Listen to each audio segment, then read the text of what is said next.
अस्सलाम वालेकुम। मेरा नाम है ज़ीशान उस्मानी। मैंने एक वीडियो बनाई माँ के ऊपर, उसका लिंक यहाँ नीचे दे देता हूँ। और बहुत से लोगों ने अप्रिशिएट भी किया, सवालात भी पूछे। फिर एक वीडियो बनाई बाप के ऊपर, तो उस पर भी लोगों ने सवाल पूछे। फिर बहुत से लोगों ने कहा कि जी आप मियाँ बीवी के ऊपर भी वीडियो बना दीजिए, मियाँ पे अलग बना दीजिए, बीवी पे अलग बना दीजिए। तो मैंने सोचा कि इस वीडियो में दोनों को कंबाइन कर देता हूँ। पहले हम बात कर लेंगे शोहर के ऊपर, फिर हम बात कर लेंगे बीवी के ऊपर, और फिर बात कर लेंगे उन चीज़ों के ऊपर कि इन्हें आपस में क्या करना चाहिए ताकि इनकी ज़िंदगी आराम से सुकून से गुजर जाए। सबसे पहले हमारे माशरे में जो शोहर हजरात पाए जाते हैं उनके ऊपर बात कर लेते हैं, और ये मैं ख़वातीन से मुखातिब हूँ ताकि अपने शोहरों को सही तरीके से डील कर सकें। देखिए, शोहर के नाम के ऊपर जो मखलूक आप अपने घर में लेकर आई हैं ना, वो एक बच्चा है जिसका सिर्फ जिस्म बड़ा हो गया है और बस। ना अकल से कोई ज़्यादा है वो, ना ही जज्बात में कहीं वो ज़्यादा मैच्योर हुआ है, ना ही अपनी आदतों में तौर तरीक़ों में कहीं मैच्योर हुआ है। तो आप बिल्कुल उसकी परवरिश ऐसे ही कीजिए जैसे बच्चों की करती हैं, उसकी बातें ऐसी ही माने जैसे बच्चों की मानती हैं। उसके तानों से, उसके तन से सिर्फ उतना ही नाराज़ हों जितना किसी बच्चे की बात का आप बुरा मानेंगी। हमारे माशरे में मर्द को मर्द नहीं बनाया जाता। वो 20 साल का हो जाता है और माँ उसको बिस्तर के ऊपर नाश्ता ला के दे रही होती है। वो 25 साल का हो जाता है और बाप से पूछे बगैर घर से बाहर नहीं निकलता। वो 30 साल का हो जाता है और उसमें इतनी हिम्मत नहीं होती कि वो अगला ट्रेन में बैठ के माँ बाप से पूछे बगैर, किसी दोस्त के बगैर कहीं बाहर जा सके। ज़्यादा से ज़्यादा क्या करता है, सुबह ऑफिस जाता है, शाम में घर आ जाता है, कपड़े धुले हुए मिलते हैं, बर्तन साफ़ मिलते हैं, जूते पॉलिश मिलते हैं, वो पहनता है और नवाब साहब काम करने के लिए चले जाते हैं। और ज़िंदगी में ये होता है, थोड़ा बहुत फारिग टाइम बचता है तो उसमें कोई वीडियो देख लेता है, और 30-35 साल का, 28 साल का जब वो बच्चा होता है वो आपके हाथ में आ जाता है। अब आप उसे एक्सपेक्ट करेंगी कि वो बिल्कुल ऐसे बिहेव करे जैसे कोई मैच्योर शख्स बिहेव करता है, तो ये तो शख्स आपको ढूंढे से नहीं मिलेगा। कितने आपको पाकिस्तान में एडल्ट मिलेंगे जो गाड़ी का टायर चेंज कर सकते हो? कितने एडल्ट ऐसे मिलेंगे जो किसी को CPR दे सकते हो, जो अपने कपड़े खुद धो सकते हो, जो घर में 2 वक्त का खाना पका सकते हो, जिनको रोटी बनानी आती हो, जिनको बिरयानी बनानी आती हो? कितने आपको एडल्ट ऐसे मिलेंगे जो सही तरीके से आपकी तीमारदारी कर सकें? तो पहली बात तो आपको एक बड़ा सारा मुश्तंडा किस्म का बच्चा मिल गया है, तो उस बच्चे को अच्छे तरीके से परवरिश करें, पालें। मुझे पता है आप लोग उसको मुझे गालियाँ दे रही होंगी, लेकिन इसके अलावा कोई चारा आपके पास नहीं है, क्योंकि अगर आपने उसको मैच्योर बंदे के तौर पे ट्रीट करना शुरू कर दिया तो आपका भी बेड़ा गर्क है और उसका तो वैसे ही बेड़ा गर्क हो चुका है।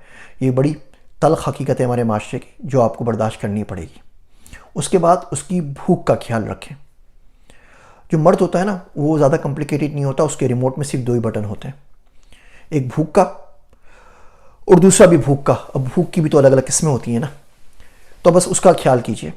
अगर शोहर आपके पास आता है और वो भूखा है तो उस वक्त यकीन करिए उसको खाने के अलावा कुछ समझ में नहीं आ रहा। अब दुनिया जहान की जो चाहे बात कर लें, जब बिरयानी की प्लेट आपके हाथ में होगी ना, जब समोसों की, पकौड़े की प्लेट आपके हाथ में होगी, तो यकीन जानिए इस वक्त आप उसे हूर से भी ज़्यादा खूबसूरत नज़र आ रही हैं, क्योंकि ज़ाहिर बात है उसकी भूख का मसला हल हो रहा है। अगर आपने उसको 1 दिन खाना नहीं दिया, 2 दिन खाना नहीं दिया, 3 दिन खाना नहीं दिया, तो ये तो नहीं हो सकता ना कि बंदा 3 दिन के फाके से हो, उसका मूड भी अच्छा हो और वो ज़िंदा भी रह जाए। तो वो ज़ाहिर बात है बाहर से कहीं ना कहीं से खाना खा रहा होगा। बिल्कुल यही मामला दूसरी भूख का है। 1 दिन का भूखा, 2 दिन का भूखा, 3 दिन की भूख तो शक्ल पे बंदे की नज़र आने लग जाती है। तो कहीं ना कहीं से तो खाना खा रहा है ना। अगर वो आपके पास खाना नहीं खा रहा तो कहाँ से खा रहा है? वो किसी नाइट पैकेजेस के ऊपर होगा, वो किसी फिल्मों में, मूवीज़ के ऊपर होगा, वो किसी तस्वीरों के ऊपर होगा, वो किसी न किसी को कहीं ना कहीं और देख रहा होगा। और उसका गुनाह भी और इसका भी गुनाह, तमाम चीज़ का गुनाह शायद आपके सर पे चले जाए अगर आपने उसकी भूख का ख्याल नहीं रखा। याद रखिए, मर्द एक बच्चा है जो आपके पास बड़ी बॉडी के अंदर आपके पास आपको मिल गया है। दूसरी बात, उसके रिमोट में 2 बटन है, एक भूख का और दूसरा भी भूख का, और आपको इन दोनों का ख्याल रखना है। बस ये ख्याल कर लीजिए, मुस्कुरा के उससे मिलें, उसकी बात समझने की कोशिश करें, बहुत ज़्यादा बातें उसकी माइंड ना करें, तो आपका आराम से गुजारा हो जाएगा। अब हम बात करते हैं मर्दों से औरतों के ऊपर। हमारे माशरे में जो लड़कियां हैं वो नई नस्ल है ना, नई नस्ल में कहता हूँ पैदाई आई पेट के ऊपर हुई है, तो इन सब के बड़े अच्छे अच्छे ख्वाब होते हैं। हर एक को प्रिंस चार्मिंग चाहिए होता है, बड़ी अच्छी खूबसूरत बॉडी चाहिए होती है, चाहती है कि बारात भी हेलीकॉप्टर के ऊपर आए। और इन तमाम ख्वाहिशात के बाद, इन तमाम ख्वाबों के बाद, उन 250 फिल्मों के बाद जो उन्होंने जवानी में देखी और उसमें हीरो को अपने लिए आइडियलाइज़ किया, मिल गए आप, सेहरा उठा तो आप निकले। अब ज़ाहिर बात है जो शौक़ है, इसको कल्चरल शौक़ बोल लें या इसको इकोनॉमिकल शौक़ बोल लें या हेल्थ शौक़ बोल लें, दुनिया भर के सारे शौक़ ना एक साथ उनको 220 वोल्टेज का करंट लग गया आपकी शक्ल देख के। अब वो इससे एडजस्ट कर रही हैं इस कल्चरल शौक़ के अंदर कि सोचा क्या था, मांगा क्या था और दुआओं का समर क्या निकला। अब उनको टाइम लगेगा, टाइम लेने दीजिए। औरतें जो होती हैं बहुत ज़्यादा इमोशनल होती हैं, वो कब किस बात के ऊपर कहाँ नाराज़ हैं उन्हें खुद भी नहीं पता होता। हर चीज़ से कनेक्टेड होती है। आप उनको इंटरनेशनल फ़्लाइट में छोड़ने के लिए जा रहे हैं, आप उनको पासपोर्ट पकड़ा रहे हैं, भाई ये पासपोर्ट पकड़ो, ये बोर्डिंग पास पकड़ो, ये ग्रीन कार्ड पकड़ो, एयरपोर्ट पे कोई काम मांग लेगा, ये निकोप पकड़ो। उनका ध्यान अटका हुआ घर में जूते के ऊपर कि नहीं वो जो जूता था ना घर में वो एक पीछे रह गया है। आप बोलेंगे भाई जान छोड़ो जूते की, अभी पासपोर्ट ज़्यादा कीमती है। लेकिन आप यकीन रखिए जब तक वो जूता उनके दिमाग से नहीं निकलेगा ना, वो पासपोर्ट के ऊपर नहीं आएंगी। हर चीज़ हर से कनेक्टेड होती है।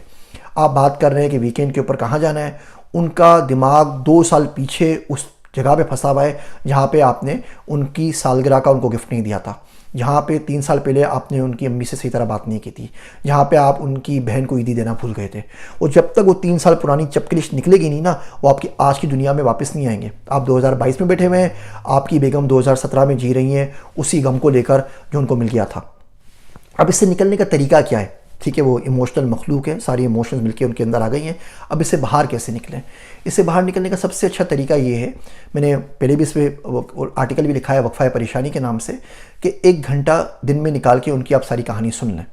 आपको 1 घंटा बहुत ज़्यादा लग रहा होगा, लेकिन अगर आपने 1 घंटा नहीं दिया तो ज़िंदगी आपकी बड़ी जहन्नुम बनी रहेगी। तो बहुत अच्छा है कि आप 1 घंटा उनको दे दीजिए। आप बोलें बीबी देखो मैं ऑफिस जाता हूँ, काम करता हूँ, बाकी में तंग ना क्या करो, ये 1 घंटा रोज़ आपका है, हम बात करेंगे। आप चाहें तो साथ में उसमें वॉक कर लें तो आपकी वर्जिश भी हो जाएगी और घंटा भी वसूल हो जाएगा। चाहे तो कोई और काम कर, लेकिन दे दीजिए। उन्हें बोले जी डाउनलोड कर दीजिए सुबह से क्या हुआ। अब वो शुरू होंगी, मैं सुबह उठी थकी हुई थी। एक तो हमारी औरतों का मसला पता नहीं समझ में आता, सो के उठती हैं 10-12 घंटे की नींद करके, 8 घंटे की, और फिर भी बोलती हैं थक गई।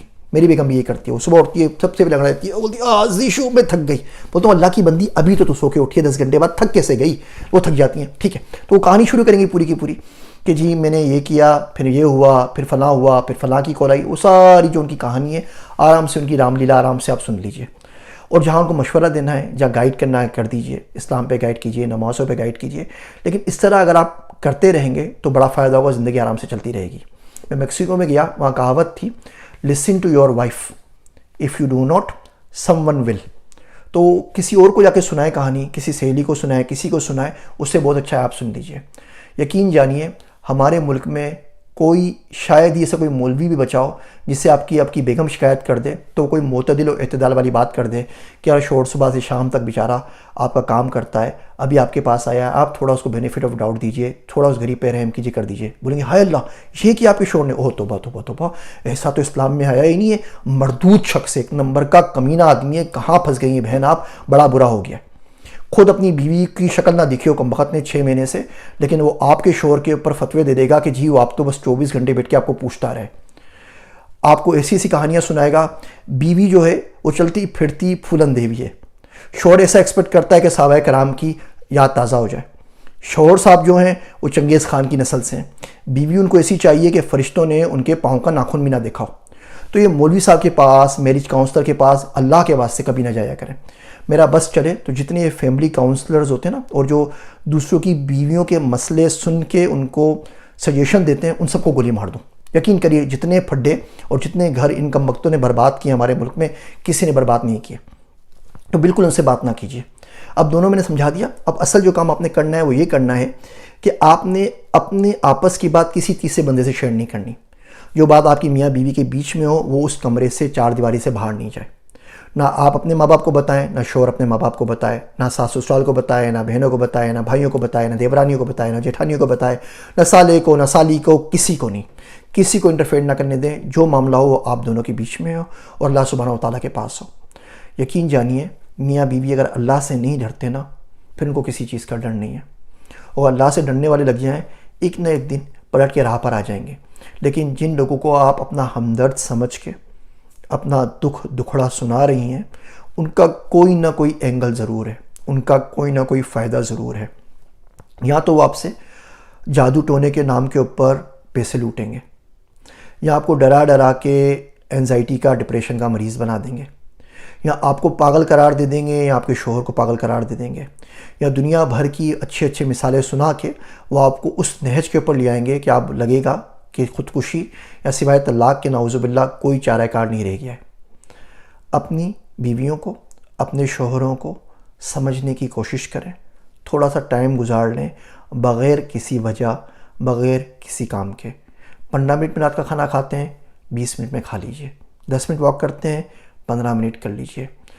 10 घंटे सोते हैं, कोई बात नहीं है, एक दिन 10.5 घंटे सो जाइए, लेकिन आराम से बैठ के एक दूसरे से बात कीजिए और किसी तीसरे बंदे को दुनिया में अलाउ ना करें कि मियाँ बीवी में आके के बीच में आके कोई बात करे। वो सही हो, पहले ज़माने में होते होंगे बहुत लोग जो इस्लाम के हिसाब से लोगों को बता देते थे, गाइड कर देते थे। आजकल वो लोग मुझे तो नहीं मिले, कम से कम 44 साल की ज़िंदगी में भी मैं इंशाल्लाह 29 मई को 44 साल का हो जाऊँगा। आपको कोई मिल गया ऐसा तो मुझे भी ज़रूर बताइएगा। मेरी बातें सुनने का शुक्रिया। मैं हूँ आप सबका ज़ीशान उस्मानी।